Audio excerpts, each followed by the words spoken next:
Hey, beautiful souls. I want to talk to you guys today about self-love and acceptance.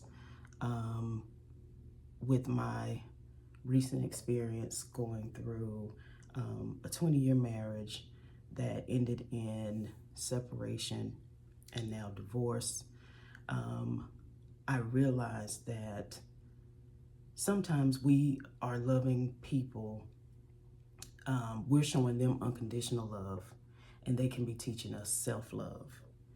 So through my journey, it really forced me inward to accept and love myself. But let's back up a little bit and let's go to about 3 years ago, when I found out that he wasn't happy. Now, if you have been around for a while and have been on my content for any period of time, then you know that we were happy. And that was not for the cameras, that was not for social media, that was real life, okay? Everything that we ever filmed content-wise, when I started creating content, I believe in 2019, everything was real, okay? We never argued, we didn't have reason to, and we were really like best friends. So if we fast forward a little bit and get to 2022, basically one day he just said, I don't want this anymore because I'm not happy.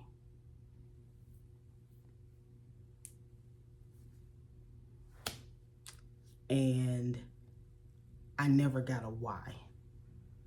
Well, why are you not happy, or why are you making this decision? I never got a definitive answer other than just he was not happy.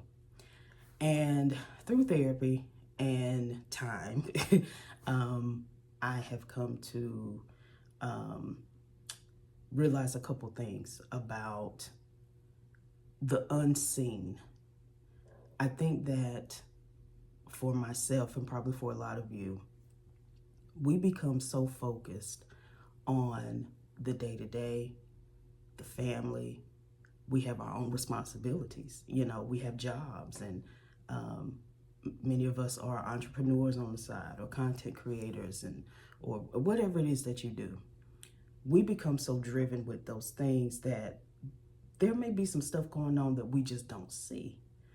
And this is not maybe they're cheating behind your back, or, that's not what I mean. I'm talking about the signs that a person is not happy, or the signs that the connection that you used to have has fizzled a little bit. I miss those signs. There was a lot of unseen that I didn't catch. And it only was after separation that I realized, wait, yeah, he kind of was telling me, just in behavior. He was never mean. We didn't argue. But just in the changing of some of his decisions and life choices that were once a we thing, or stuff that we wanted to do together, we started being very separate with things that we did. So there are a lot of unseen signs, and I don't think many of us catch those signs when we're, with someone. But it took separation for me to kind of see those. After he spoke his truth to me about not wanting to be together, of course, there was an emotional shock, because you're talking 20 years, and not only is this a partner, a husband, this is a best friend, this is my child's father. And it was an emotional shock because I could not fathom life like I had not known it for 20 years. So emotionally, you go through it all. I mean, every stage. And then it becomes a grief period, because in a way, the person that I knew for 20 years no longer exists. I go months without even seeing this person. And that's crazy to me, right? But yeah, you go through all of it, the sadness, the anger, the grief, but you also take on, well, what did I do? or what didn't I do? So you beat yourself up, and the emotional roller coaster of it all. That's enough right there to drive anybody to either drink or go to therapy, one or two. In the beginning of separation, there was a lot of confusion because I did not get clarity as to his why. Okay, so I was very confused about what it was that he wanted, what was it that we were doing, and I was confused because I was still being treated very kind. I was still being treated very lovingly by him.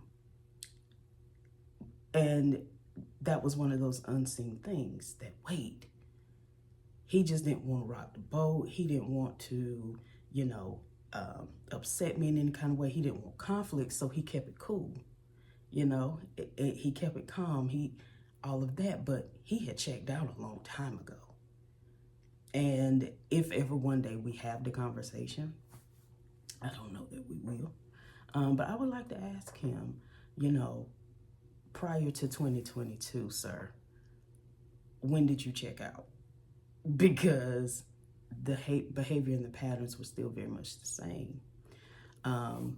But yeah, it's still that initial emotional shock was a lot. And I had to develop like coping mechanisms with it all. We never argued, as I mentioned, but we also were very aware of if our child was around, not to have certain discussions.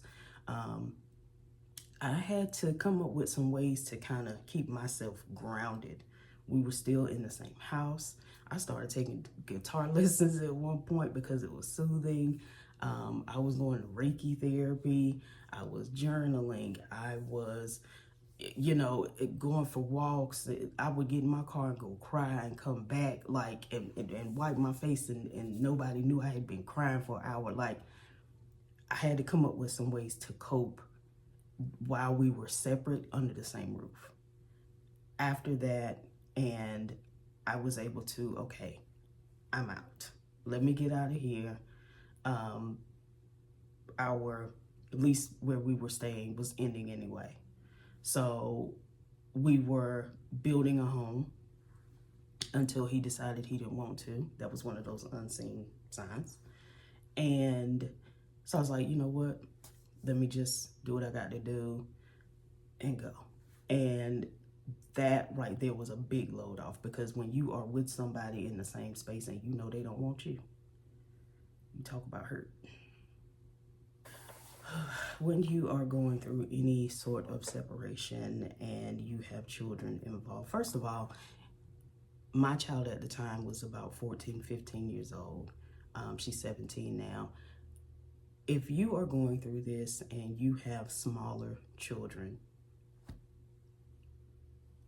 you have my heart because I know what it was like on someone who was able to understand what she was being told.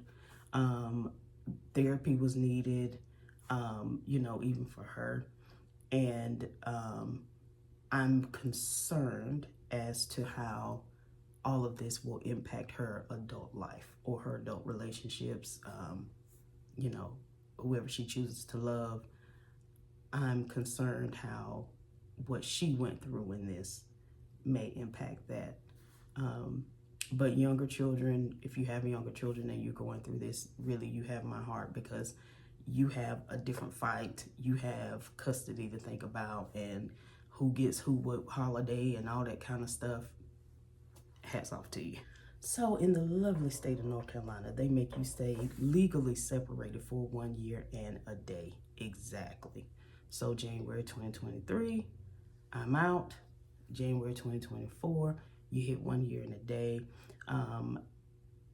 He filed, which he sued me for divorce, meaning he filed for divorce. And that process to just be legally divorced has been a 6 months journey by itself. And we were just officially recently divorced about 6 months ago. I joked and said, you know, at this point, separation and divorce is taking longer than almost the marriage. North Carolina needs to speed that up. seriously. But yeah, um, divorce itself is a process. Court is a process. Legal fees. And to be very transparent, it's still not over. Because now, not only do I have to, there's things that have to be settled as far as property, but I gotta get my name back. I gotta change all of my stuff to my legal name now. So it's almost like this never ending journey. And I'm tired. When you're going through a legal battle such as divorce, separation, custody, that does take an impact on your emotions as well. I myself ended up having really bad anxiety when I was first served with divorce papers, and um, I had to pull myself together because, you know, when you're in that constant state of anxiety, I could eat, it was bad. And it wasn't because the marriage was over. The marriage was over when the marriage was over, okay? It's the unknown of the process that really, really had me so anxious, because this is something that I'm embarking on that I had never been done before, right? So you don't know what to expect. You don't know what all these legal terms mean and all this kind of stuff. It was a lot. And that took an emotional toll. But, you know, with the help of a good friend and a good lawyer, that was really, really the lifesaver for me to get through this whole divorce, which, like I said, is still not finished, but it is official. I am divorced. How did I rediscover who Naya is in this whole process? Listen, I realized that my identity had always been a certain person's wife, or my daughter's mother, or my mother's child. But who am I? Going through separation after the initial shock and the emotional shock and the hurt from the beginning, it drove me inward to this journey of self-love, self-acceptance, figuring me out. The CEO of the company that I work for, she said to me, as a woman who's gone through this process, that one day her marriage was over. She had gone to the grocery store and she walked in to get her something to eat, only to think of what everyone else in her house loved to eat, all their favorite foods. But she couldn't think of hers. Her favorite ice cream, her favorite cake, what she wanted for dinner, she couldn't think about it. But she knew what her daughter would want. She knew what her ex-husband would want, but not her. We can become so wrapped up in what we have going on that we lose us. And when he separated himself from me, he did me that favor. It drove me back to who am I, so that I can have my own identity aside from being someone's wife, someone's mother, someone's daughter. It drove me back into me. And I've been able to discover myself, the things I like, the things I don't like. I've been able to decorate the way that I want to. This is my first time even living in a space by myself. My kid is here, but you get what I mean. I left my mama's house and went to his. So all of this is very new for me. And that separation drove me inward, drove me to sitting and figuring out what it is that I like to do. How do I like to spend my time? What hobbies do I have? How creative am I? What do I enjoy? What books do I like to read? Shows I like, things like that. So once you get through that initial shock and hurt of the things that are going on, start letting you love on you, figuring you out, pouring into yourself, and really be intentional about it. That worked for me. When you are in this process and going through this transition, we'll call it, the personal growth, it could be small. You know, whatever it is, celebrate it. Have gratitude for the achievements that you make when you're navigating what you're going through. I have had to inspire myself writing affirmations on my bathroom mirror, like whatever it took to keep myself motivated while in this space. I'll also say that if you are fortunate enough to have a village of people around you that genuinely love you, pull on that village, okay? Let them love on you in the ways that they can. And I had to learn it's okay to ask for help. Hyper independence is real, and I definitely have that trait. But being in this space was another way to say, no, no, no, Naya, these people love you. And they like, hey, I'm over here. I want to help you. Accept the help. That really got me through it. So what happens after? Once the papers have been signed and all is resolved, what happens now? I'm not even a week in to freshly signed divorce papers, but I'm excited about being me. Naya Stewart. That's who I was when I met him. And then I took on his identity. But now she's a totally different woman, right? Mid-40s, got her own place, working on her own things.